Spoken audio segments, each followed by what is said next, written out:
Figure 4 Radio. Lock it in. Lock it in. Lock it in. Lock it in. Lock it in. Figure 4 Radio. Hello everyone, welcome to Figure 4 Radio. It's the Mastermind Ollie Spring. Today I'm joined by the Bromantics. Yay! You guys. That's me. You guys, us. yeah, that's you. That is us. Shogun J, Owen Charles. How's it going, guys? Good. Hello. I'm good. Cool. So we are here at Sacrifice Pro Wrestling, backstage at SBW3. You guys are like the main event guys right now Yeah. in Sacrifice. How does that feel? It's weird. It is weird. We started tagging in December? Was it? What are we on now? Well, it's May now. I mean, well, Yeah, yeah, 6 months. well, June, should I say? Yeah, so 6 around months. 6 months taking us, and we've main evented 2 out of the 3 Sacrifice shows, Yeah. which is pretty Yeah, cool. 2 out of 3. So, yeah. 2 out of 3. Our first match. Segway. There you go. The first main event was a 2 out of 3 falls match. It was. So you guys have been like you said, tag teaming for six months. Yeah. How is? Do you feel like? You feel like you're punching above your weight being in the main event so quickly, or are you kind of settled in? Are you? It's still kind of surreal, like, Yeah. especially having 2 main events. I mean, we wrestled CCK last week, like, That made us feel like we were punching above our weight. yeah, I've heard some very good things about that match. like, it's I'm weird. still red from all the chops. Yeah, But apart from that, no, it was great. I loved it. No, yeah, it's still just very weird. Like, I'd say we picked up very quickly, considering that Yeah. in training we never really done much tag stuff and anything like that, and then we got thrown into a tag team and ended up. It is very much you Getting get on thrown really into well. it and Were see you how you do. because I'm fully behind the fact that you guys have known each other since you were sperm, and now you're like, like, are you? So It's crazy knowing that we've only known each other like just over a year now. Yeah. Okay, fair Yeah, not enough. long, Yeah. yeah. Fair And enough. I called him by the wrong name on the first training session and he completely ignored me. Wow, I was like, oh, hey, Jay, good to see you. And he was like, that's It's not my name. destined to be tag team partners. Then, That's in that it, case. yeah. So I want to find out how you guys first discovered wrestling. Like, one day you didn't have a clue what it was. You didn't know what you thought it was a boxing ring, maybe, and then Oh, it was a boxing ring. next day, it Definitely was something was. else. What's your both your stories of how you discovered I'll go first. wrestling? I'm Go going to on. hold the microphone. Yeah. So I've known Brett Hadley, who is a wrestling photographer. He does a lot of Hope shows up north. I've known him for years, and I'd moved to Milton Keynes about 4 or 5 years ago now. And what was then Hope at the time opened up an academy in Milton Keynes, and obviously him knowing I was there messaged me and said, "There's an academy in Milton Keynes. You should go down, see if you want, see if you like it." And as they say, the rest's history. Yeah. Yeah, it's been a year and a half now. But were you? I'm guessing you're a wrestling fan before that. Oh yeah, of course. So before you even got in the ring, how did you actually find wrestling itself? Like, a lot of people, it was you were 10 years old and flicking that's through the- Sky, and all of a sudden you my, saw like a Raw replay or something. I saw a guy with his top off and was like, "That's what I'm about." Yeah, ching. No, my mum's partner at the time, it's such an awkward way to get into wrestling. His best friend used to record pay-per-views on a VCR. Yeah. And I am old enough to know VCRs. Good man. And whenever he'd come out, I used to watch like WrestleMania 20, which is like, that makes me seem really young to some people because that was my first WrestleMania. That was the first one I remember watching. Okay, yeah. Okay, I'm not going to say what mine was. And yeah, from then it just kind of, we got Sky and it was Velocity and was it Sunday morning Heat? Sunday Night Heat, was it? Sunday Night Heat. I like that one. I watched it in the morning because like I had to sleep. And then it just, you go into school and you find other people watch wrestling and you stick with it. And then you get into secondary school, you get to year 7 and you 13, 14, everyone's like, nah, wrestling's fake, we don't watch that anymore. And you're like, oh, I guess I don't either. No, I don't like that.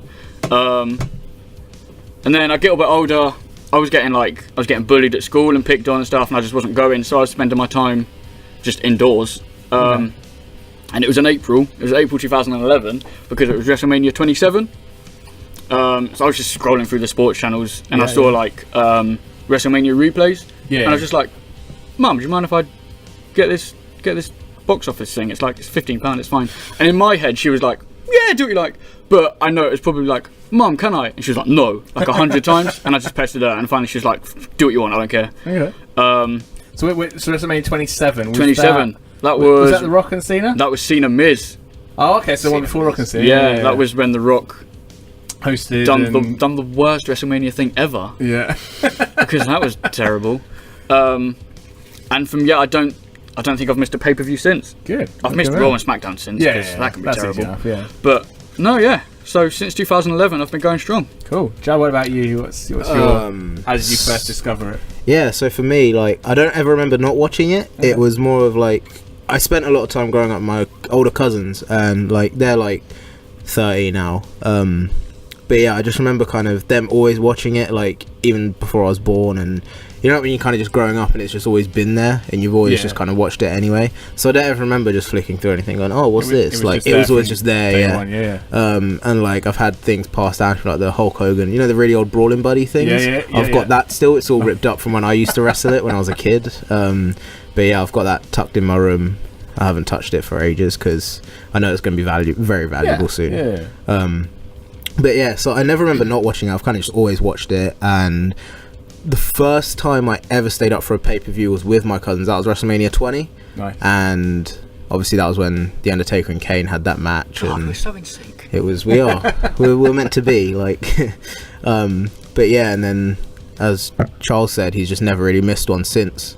And neither have I. So yeah, like always watched it, always been there. And then I found out about the training academy in Milton Keynes from when Frankie Vegas, he was the media technician at my college. Okay. And he kind of like, I saw Hope's January show, like their poster. Was it January or November? I can't remember. One of their posters was in his office, and I was like, "Oh, wrestling, you like wrestling?"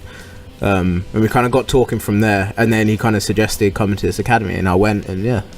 Rest is history, as Charles said. So how long have you guys been training for? Let's start. So what was it like when it got into training? So you both kind of jumped into the academy when it was over at Guardian's Gym. Yeah. Yes. Yeah. So for me, I started in February last year. I think it was October, November time, 2015. Yeah.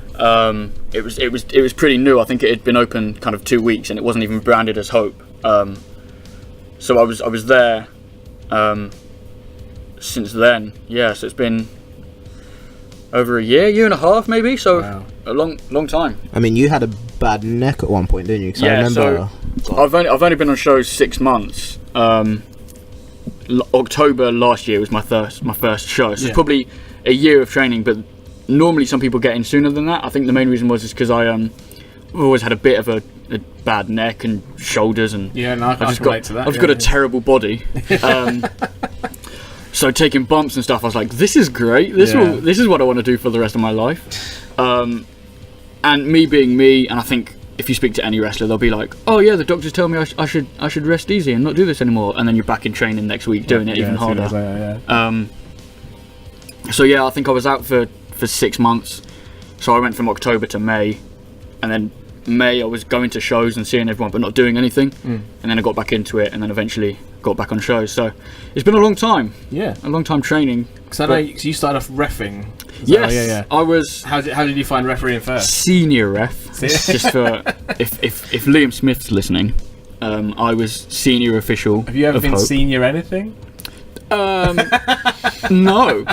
But just because of my youthful looks doesn't mean I'm not a senior official. Fair enough. Yes. How was reffing? Was it? Oh, reffing's great. I mean, I reffed Ospreay v Ashley Dunn, which was absurd. Good match, yeah. I got to ref some of my best mates matches, like LJF, Hustle Malone, Shogun J. I thought you were going to say me for a minute. Best till last, that's what it is. But then, like, I'm still reffing now and then. So I ref for Good Wrestling, who run out of the Crawford Arms in Milton Keynes. The last show had like William Ever v Pete Dunne.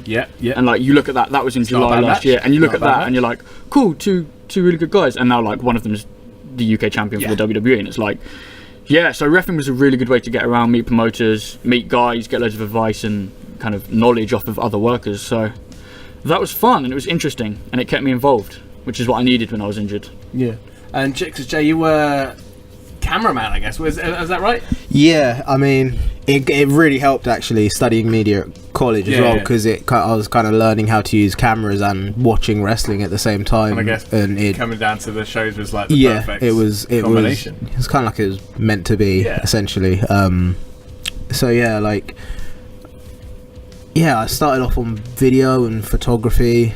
And I guess it kind of helped me progress a bit more, because I was always watching it and learning, and when I was so close to the ring I could see all the little bits that guys were doing, and I was picking up on it and going, okay, cool, and just applying it to Lee said the exact same thing from when he was doing the exactly. It really does help a lot, and like some of the guys here that will be filming the show, like they're all trainees as well, so I'm sure they'll be doing the exact same thing, you know. So Find yourself watching. I took photos and recorded one show when I first started, and you find yourself watching what's happening through the lens rather than being like, this will make a good photo. So like you're watching the match going, oh, okay, I see why he's doing that, and then, oh, I've missed a really good opportunity to get a good profile picture for someone. Like, so there's so many different things outside of actually being in the ring, or wrestling, should I say, that you can learn from.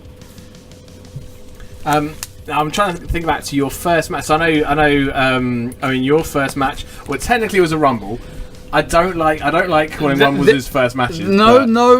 In my case, I would say that was my first match, because I had some terrible matches before that. Okay, as in like actual matches, or I had 2 matches before. Yeah. Oh, okay. Before that Battle Royal at Hope and Glory, I had a 4 corners tag team match, where I tagged with Kent Nelson. Okay. Which.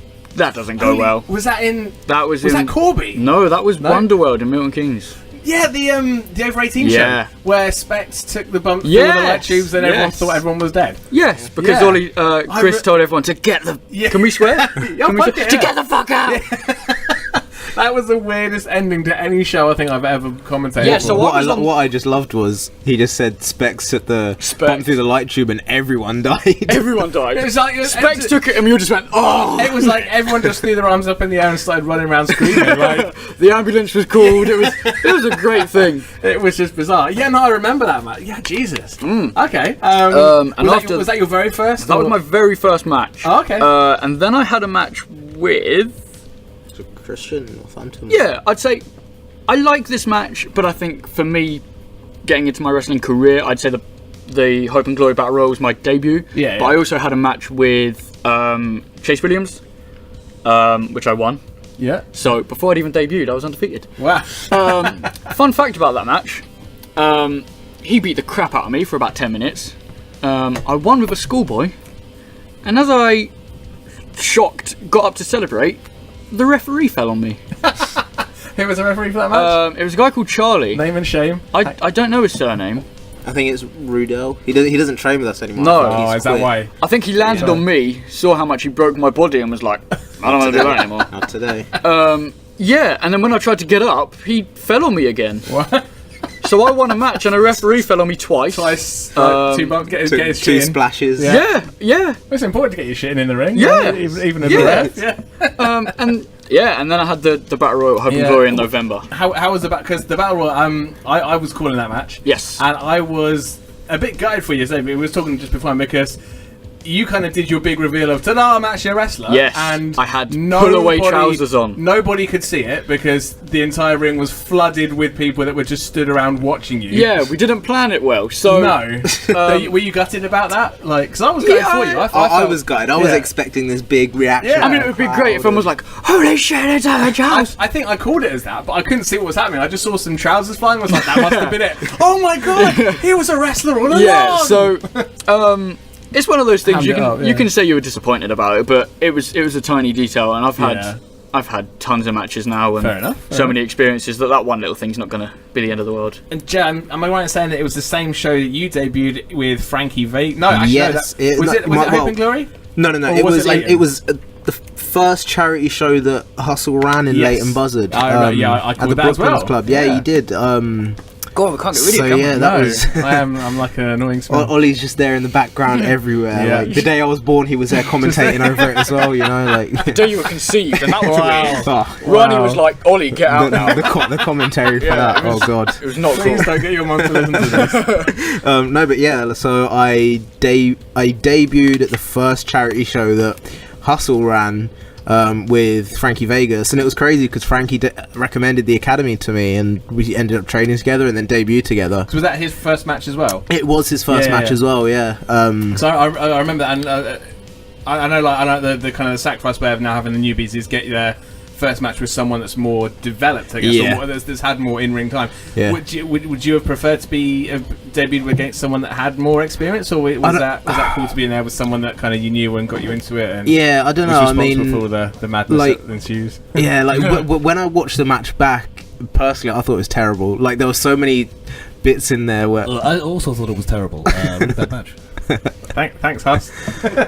Yeah, like I genuinely thought it was quite terrible. Like when I watch it back, there were so many spots where like we were just had each other in a headlock. Like, okay, this crowd is dead quiet, and I don't know what to do. That room was. I said this with Kai Payne last week. That room is terrible for wrestling. Like, there's no atmosphere in it. I remember recording that match on Shogun's phone. And watching and being like, oh my god, Shogun's the best wrestler in the world. And if I watch it back now, I'm like, no, he's not. He's not even in the top million. There were a few kind of flashes of what was there to come. Yeah, I remember. I think the best thing I did in that match was a kick. I think I hit like a roundhouse on the apron, then the penalty kick on the outside. I still do that. Like now, like I think that was the only thing I've taken from that match and done. I forgot the cartwheel as well from my wrist locks. Yeah. You know, cartwheel out of them. I think they're the only things I've taken from that first match and just stuck with because everything else was shite essentially. Well, so, I mean, I definitely saw something there that I was like, there's potential. Yeah, I just remember nearly spiking myself from a flapjack, like where I jumped a little bit too early and nearly went over the top. Had to save myself on my arms, but you know, you survived. I could have been dead, but you know, I'm not. So. I wish. So flash forward, however many months it is, Sacrifice Pro 1, you guys are main event in the very first show of a brand that is being built very carefully. Yeah. Lots of detail thought about. What was it like going into that first main event match with Team Mad, the 2 out of 3 falls? That in itself is terrifying because it's the first show, like, if in 20 years Sacrifice is one of the biggest companies in England, when it is, when Sacrifice, and people want to go back and say, oh, what was the first main event of Sacrifice Pro? And if we went out there with the Mad Boys and just failed and everything was terrible, everyone would be like, okay, why did those guys get the main event? Yeah, but it was kind of like we're going into that match. You know, we were so proud already of Hustle giving us a chance to main event the first match, and we were so proud, but also nervous as well. We'd been planning it like pretty much non-stop throughout the whole day, just constantly planning and going through everything, and then we did the match and it was just a huge weight off our shoulders. Like we got the big payoff at the end, huge kind of not really good reaction when we won. Oh, that reaction! It was memorable. So the run sheet for today, Sacrifice Pro 3, just says no crying, Charlie, and then bracket says again. Okay. That is because we hit that final move on Team Mad. 3B. We pinned him, the 3B, because we're clever. Yeah. We think about our wordplay. It's not really a word, it's more of a letter. For those of you that don't know, we hit the Swanton. No, it's the 3D. We pinned, I think it was Danny. Yep. Yeah. We pinned Danny. I watched this last night. Everyone went mental, and there's a second where I kind of just lay there and I'm like, Jesus, people actually like us. Yeah, it was genuinely weird because, like, honestly, if you ask me when I was training, like, it's such a cliche, but I didn't think that we'd be in a main event, and I didn't ever think we'd get such a big reaction. I didn't even think we'd have fans. There's people that genuinely want us to do well, and it's just the fact that we've sold a T-shirt with our logo on it. How many have you sold? I don't know. We've run out of black ones. We've run out of. You sold out of some of your first line. Yeah. So, which is it's pretty cool. Stupid. We're just pretty cool. Two idiots that like kicking other people in the face. Isn't that kind of a good description of most wrestlers? Yeah, for some. Yeah. Yeah, you bunch of idiots. I mean, we like kicking people in the face and making weird noises at the same time. I've noticed that in training this afternoon. Yeah, there's some weird noises. Yeah. I'm looking at I mean, a lot of people make these like groans and stuff, but I just make like a high-pitched squeal kind of noise. Oh, was that you? Well, not when I'm like when I'm just. Oh, even when I'm training. He does it when he's training. I sound like someone strangling a cat. Well, actually, what I'll say, this is a really weird comparison. The noises you were making in training just then were reminding me of when I first saw Ryan smile. He does. He used to. I'm not sure if he still does. I haven't seen. He does.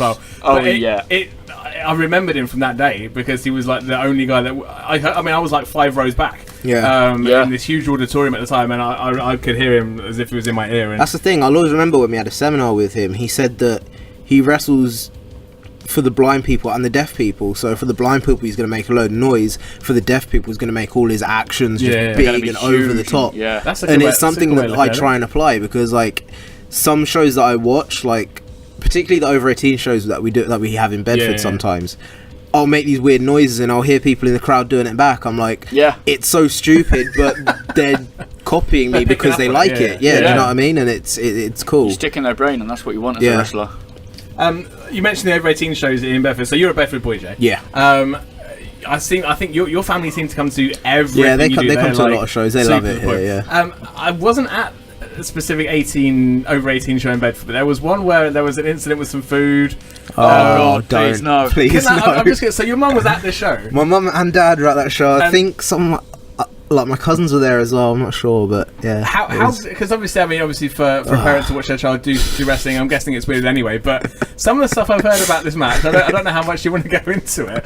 It got ugly. What was the reaction, the family reaction post show to that? Well, you know, like let's just say it, Shogun. My aim at every show is to make my family proud, you know, and like the fact that I got put on the turnbuckle, got bent over and hustled, grabbed a cucumber, and you know the rest. Like I was, you know, Will Ospreay's cheeky Nando's position that he gets people in. Yeah, I was in that position. Yeah, I had nowhere else to go. I couldn't do anything except from take this cucumber. And you've been a man ever since. Yeah, it changed me. You know, I still hate veg, but yeah, it's changed me. It's one way a lot. Of getting it in. Yeah, you know, like. I'm going to be honest, growing up, when I always said I wanted to be a wrestler, I never thought that I'd have my mum and dad watching me get a cucumber shoved up my arse. I never thought I'd be rolling a watermelon into someone's nuts and then being DDT'd onto poppadoms. Yeah. But I took a drop toe hold onto poppadoms. What was the parents' reaction to this? That's racist. This madness. It was pretty racist. No, I'm joking. Mum and dad loved it weirdly. Yeah? Like. They were really entertained by the match. I suppose that's the best. That's the best. And I was like, "Are you not gonna like defend me or feel sorry?" No, they didn't give a shit. Like they just loved it. Like this is the thing. They didn't give a shit. They don't. You were shitting weird for weeks. Yeah, it was weird. Like no, but they don't come. Like they come to shows to obviously support me, but their main reason for coming to shows is that they just love being here. Okay. And it's incredible because like, you know, like. It's always good knowing that you're attracted. Like, okay, it's my family; they're going to come and watch anyway. But the fact that they come because they love the shows itself is a really good achievement. My sister messaged me yesterday. She's only been to a couple of shows. She messaged me yesterday asking how far we were getting in the tournament, and then she messaged me going, "I'm getting really into this. It's not good for my health." And I was like, well, "You're in now. Yeah, you're in. You're never coming back out." That's it. So yeah, we're at Sacrifice and we're in the middle of this tournament. So I guess you guys are one of the kind of biggest Sacrifice teams at the moment. You're in the middle of a tag team tournament. Yeah. Is this exciting times for you guys as a tag team? It's really exciting. It's definitely another opportunity for us to put ourselves on the map. To use a cliche, there's a target on our back. We're on the third Sacrifice show today, but we've only tagged once in Sacrifice. Last Sacrifice show we were in 2 singles matches. Yep. And as a tag team in Sacrifice, we're undefeated. But not only are we undefeated, we are currently... I think it's fair to say we're the strongest team in Sacrifice Pro. Look at the placing on the card. You can't argue with that. Yeah. I mean, again, it goes back to that sense of being proud. Like, you get put in 2 main events in 3 shows. Like, there's so many talented guys on this roster. Yeah. You know, you got people like Kai Payne and Jay. Like Jay Garner's wrestling a singles match, not in a tag team, but it just shows the level of kind of people that are here. You know, like we haven't got Ashley Dunn here today, but he's one of the main guys in this promotion. Yeah. We have so many big guys in this promotion, and you know we're put in the main event, and it genuinely is incredible. Sorry, I was just signalling nothing. Yeah, and it says a lot about Sacrifice that they're willing to put tag team wrestling as a main event. Yeah, again, that kind of it's good for because you know we're like when we look at the people that we wrestle with, there's actually not that many tag teams. Like some of the tag teams here have been put together for the tournament, or they're from other companies. But like from where we wrestle, there's not many tag teams. You know, like we did find ourselves wrestling the same kind of guys week in, week out. Oh, I can't count the amount of times we've wrestled Team Mad. Yeah. But it's just amazing to see that there's now a tournament where every time we're going to face someone different. You know, it's good. It's a new challenge. You know, like. Going back, like referencing back to the CCK match we had, it was so weird going into a match, like from facing like our mates, every weekend, facing this tag team that are on top of the world right now. They've just won the CCW tag team titles, and we now have to face them. Out of all the tag teams in the world, we had to face them. Yeah. It was really weird, but a really cool experience at the same time. Cool. I'm just noticing the time we're approaching Showdown, so I won't keep you guys much longer. Social media wise, where can people find you online? Do the likes and the follows and the, do you want to go first? all the I'll shares go and first. stuff? I'm on Facebook, Owen Charles. Twitter and Instagram are O Charles with 4 H's. Yeah, that's the important part. I like to be awkward. O Charles, like that's what it is. Bebo, it's probably Charlie.Langton. Is that still Standard. Bebo still exists. I think the servers are still up. I don't even know who my BFF is on Bebo.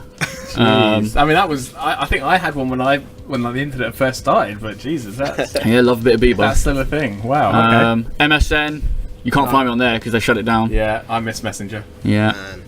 Those were the days. Spotify. Follow me on Spotify because I upload great playlists. Okay, and I'm on Facebook at just Shogun J.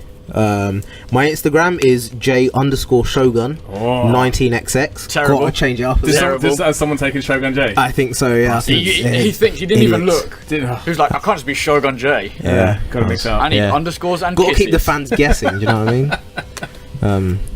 No, those kisses are like I don't know if you ever heard of Machine Gun Kelly. He's a rapper. I saw him get powerbombed off the stage. Yeah, Yes, you did. That's the only reason I know that guy. It kind of made me sad but happy What because a I love guy. Owens at the same time. But yeah, that's kind of his thing. He just has 19XX. And then I recently got Twitter a couple of days ago. I think I've tweeted twice. Congratulations. Shogun Thank Facts. Yeah. Yeah, there's Shogun Facts. Shogun Facts. Yeah, I actually have 2 Twitter accounts. So Who runs? Do we know who runs that? I know who runs Shogun Facts. Yeah. I know. Mr. Might be. Charlie Maybe. Langton. Might be me with someone else. Contributor. Maybe. Yeah, stuff. so they run Shogun Facts. Right, I only follow Cassius Ono / Chris Hero. Because he loves kicks and Yeah. elbows. Well, it's just Chris Hero. It's just amazing. Like, but yeah, and then my actual Twitter is just Shogun J. I think I can't Oh, remember. there's 19s. Is there 19s? Just type in Shogun J. You'll find me. You'll find me. Well, Yeah, just go to Owen's one and yeah. And you can also catch me on Steam playing Battlefield on Ass Origin. okay. Or you catch me on Steam playing something. Catch me on Steam. Catch me on Steam. Add me on Xbox Live. Don't add it. Xbox. Yeah. Is that But social yeah. media? Please. I guess. Yeah. I socially interact with people. Yeah. Okay. Is it all just swearing and Yeah. calling their mums Well, fat? murdering 12-year-olds on Call of Duty. Cool. Having the greatest time. On that note, guys, have a good show today. Thank you very Thanks a lot, much. guys. Cheers. Thank you. There we have it, folks. A little bit of bromance for you from the Bromantics. Massive thanks to both Shogun J and Owen Charles for taking some time out before their big main event to sit down and talk to me. Of course, you can catch the Bromantics at Sacrifice Pro Wrestling, at Apex Pro Wrestling, and probably at Hope Wrestling as well. And they're actually branching out a little bit, so if you want to book them, definitely get in touch with them. They are definitely going places as a tag team and singles. But for the meantime, if you don't already, give us a like on Facebook. Find us at Figure 4 Radio.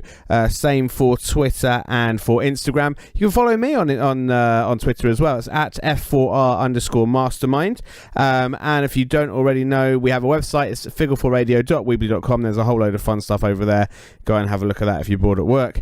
You can also book me and Killer Kai Brand or my new broadcast colleague TJ Lee for commentary. If you know anyone that is a wrestling promoter that needs some commentary as the cherry on top of their product, by all means get in touch with us at Facebook, and you can book us for commentary.